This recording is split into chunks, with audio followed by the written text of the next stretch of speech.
जय श्रीमन्नारायण। नमस्कार दर्शकों, आप सभी का स्वागत है इस विशेष आध्यात्मिक कार्यक्रम में, जहां हम ग्रहों की चाल, शास्त्रों की गहराई और जीवन की स्थिरता के संदेश को एक सूत्र में पिरोते हैं। साथ ही हम श्री हरि के उस महत्वपूर्ण नाम का स्मरण करेंगे जिनका अवतार अत्याधिक सकारात्मक और अत्याधिक नकारात्मक परिस्थितियों के बीच संतुलन स्थापित करने के लिए प्रकट हुआ, जिन्होंने संपूर्ण जिम्मेदारियां अपनी पीठ पर उठाकर श्री कूर्म महाप्रभु के रूप में अवतार धारण किया, जिनकी कृपा से संपूर्ण ब्रह्मांड को उस परम अमृत का आशीर्वाद प्राप्त हुआ जिसमें अमर बनाने की दिव्य शक्ति निहित है। आज 10 अगस्त 2025, जब राशि चक्र में शनि मीन राशि में वक्री हैं, मंगल विपरीत स्थित है और वैश्विक तेल व्यापार, टैरिफ विवाद और स्टॉक मार्केट में अस्थिरता अपनी चरम पर है। लेकिन जैसा कि कहते हैं, प्रत्येक समस्या अवसर का रूप धारण कर आती है और इसी अवसर को समझने के लिए हमें जाना होगा श्री कूर्म अवतार के पास। वह अवतार जिसने समुद्र मंथन के समय संपूर्ण ब्रह्मांड का भार अपनी पीठ पर उठाकर स्थिरता का अद्भुत संदेश दिया। 10 अगस्त 2025 इस दिन के लिए ग्रह स्थितियां का सारांश इस प्रकार है। सूर्य फिलहाल कर्क राशि में स्थित है, चंद्रमा कुंभ राशि में स्थित है, बुध कर्क राशि में स्थित है, शुक्र मिथुन राशि में स्थित है, मंगल सिंह राशि में स्थित है, गुरु मिथुन राशि में स्थित है, शनि मीन राशि में स्थित है, राहु कुंभ राशि में स्थित है और केतु सिंह राशि में स्थित है। शनि जब वक्री होते हैं, रिट्रोग्रेड होते हैं, खासकर जब वह मीन राशि में हो, तो उनका प्रभाव तेल कंपनियां, ऊर्जा क्षेत्र और उससे जुड़े अंतर्राष्ट्रीय विवादों पर खास तौर पर गहरा माना जाता है। वक्री शनि विवादों को फिर से सतह पर ला देते हैं। तेल कंपनियों के बीच सप्लाई कॉन्ट्रैक्ट, ऑयल पाइपलाइन और कीमत निर्धारण के मुद्दे पर टकराव बढ़ सकता है। मीन राशि में वक्री शनि का होना तेल और तेल उत्पाद आधारित व्यापार में अवरोध, विवाद और अस्थिरता लाता है।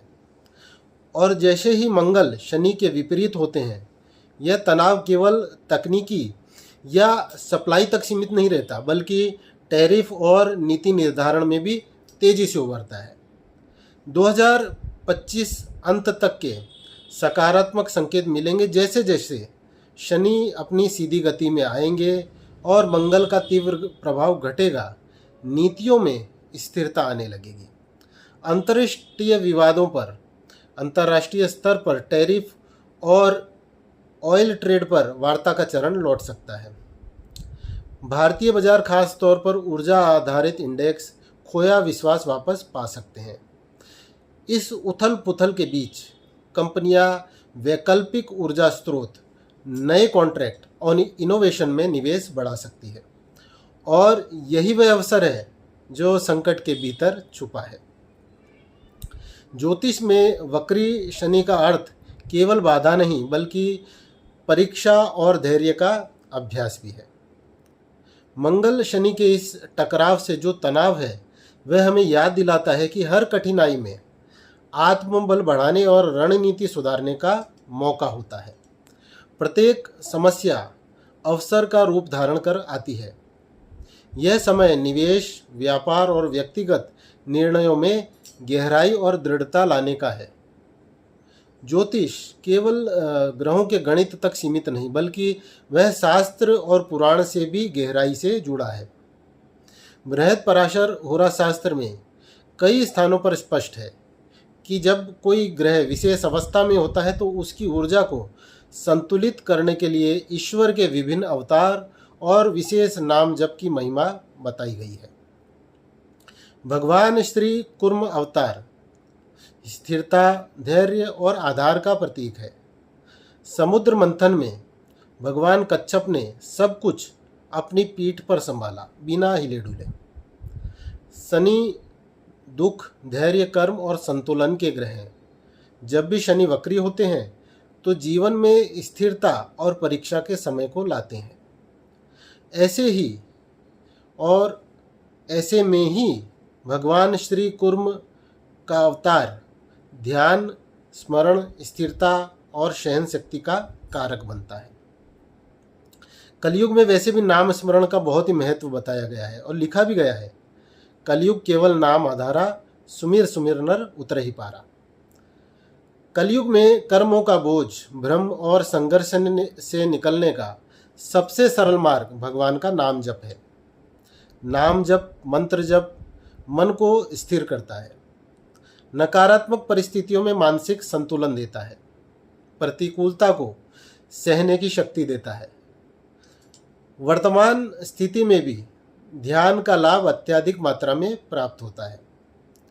अगर परिस्थिति आर्थिक संकट या व्यापारिक उतार चढ़ाव की है तो श्री कुर्म अवतार या श्री हरि विष्णु के स्थिर रूप का ध्यान विशेष रूप से सहायक सिद्ध होता है, क्योंकि यह मन में धैर्य और सही समय तक टिके रहने की क्षमता पैदा करता है।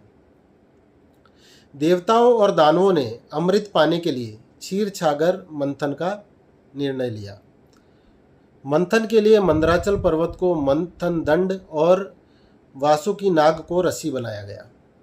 मंदराचल जब समुद्र में डूबने लगे तब भगवान श्री हरि विष्णु ने कच्छप का रूप धारण किया और अपनी पीठ पर पर्वत को स्थिर किया।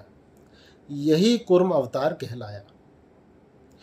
इस अवतार के बिना अमृत मंथन संभव न हो पाता और अनेक रत्न आदि का प्राप्त होना भी संभव नहीं होता।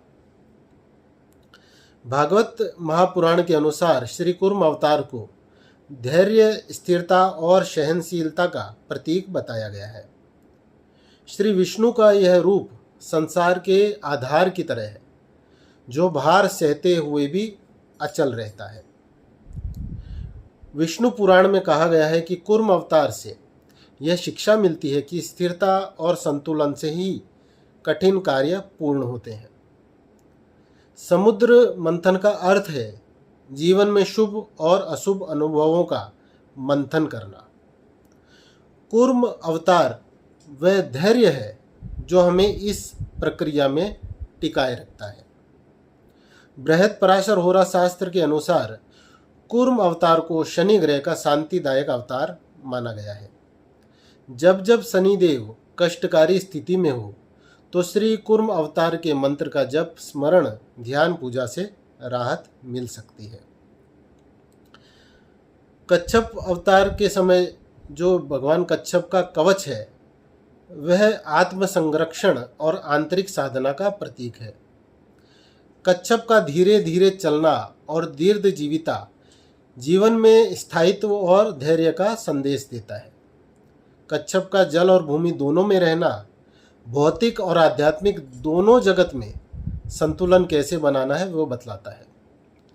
जैसे श्री हरि विष्णु ने कच्छप रूप में मंदराचल को पीठ पर स्थिर रखा, वैसे ही साधक को अपने चित्त को इतना स्थिर रखना चाहिए कि वह जीवन के मंथन में डगमगाए नहीं।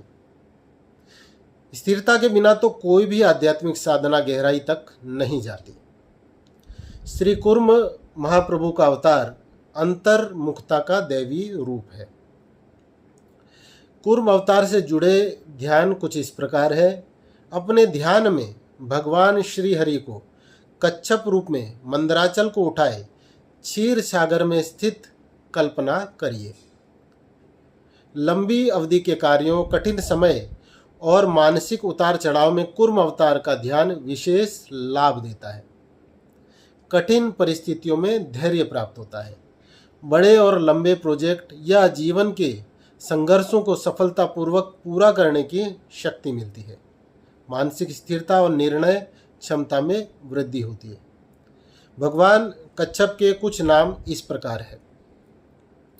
ओम कूर्माय नमः, ओम मंदरधारिणे नमः, ओम अमृत मंथनाय नमः, ओम स्थिर रूपाय नमः, ओम जगद्धाराय नमः। इन नामों की चर्चा हम आने वाले समय में और भी गहराई से करेंगे।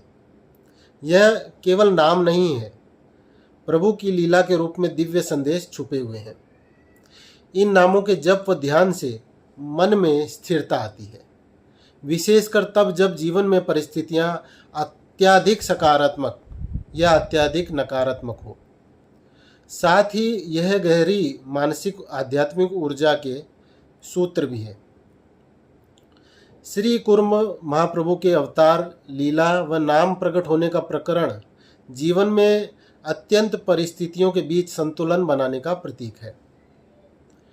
इन नामों का स्मरण और इनके स्वरूप का ध्यान उन परिस्थितियों में अवश्य सहायक सिद्ध होगा जहां आपको लगे कि जीवन की विपरीत स्थितियां आप पर हावी हो रही है।